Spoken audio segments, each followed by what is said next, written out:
কাচকি মাছ বেগুন দিয়ে তো অনেক খেয়েছো, ঝিঙে দিয়ে কি কখনো খেয়েছো? আজকে আমি তোমাদের সঙ্গে ঝিঙে দিয়ে কাচকি মাছের দারুণ একটা রেসিপি শেয়ার করব।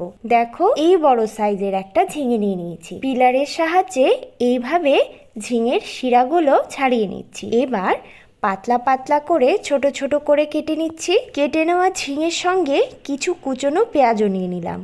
আমি এখানে বড় সাইজের একটা পেঁয়াজ কুচি করে কেটে নিয়েছি। দিয়ে দিচ্ছি নুন দিয়ে ভালো করে ধুয়ে নেওয়া কাচকি মাছ। 4টা কাঁচা লঙ্কা নিয়ে নিয়েছি। আর দিয়ে দিচ্ছি স্বাদ মতো নুন, লঙ্কা গুঁড়ো, হলুদ গুঁড়ো আর সামান্য একটু জিরে আর ধনে গুঁড়ো। 2 টেবিল চামচ সর্ষের তেল দিয়ে দিচ্ছি।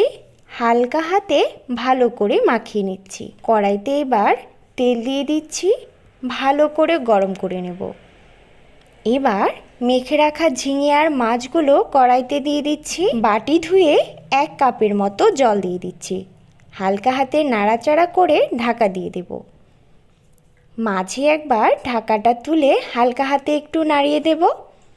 5 থেকে 6 মিনিটের জন্য হালকা আঁচে আবারও ঢাকা দিয়ে রেখে দিচ্ছি। 5 মিনিট পর দেখো কি সুন্দরভাবে তেলটা বেরিয়ে এসেছে।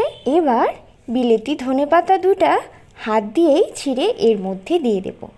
1 থেকে 1.5 মিনিট ঢাকা দিয়ে রেখে দিলেই তৈরি সুস্বাদু ঝিঙে কাচকি। দারুণ একটা রেসিপি, না খেলে কিন্তু বুঝতেই পারবে। আমার আজকের এই চটজলদি রেসিপিটা যদি তোমাদের ভালো লেগে থাকে তাহলে অবশ্যই একটা লাইক, শেয়ার, কমেন্ট করে চ্যানেলটাকে সাবস্ক্রাইব করে দেওয়ার অনুরোধ রইল।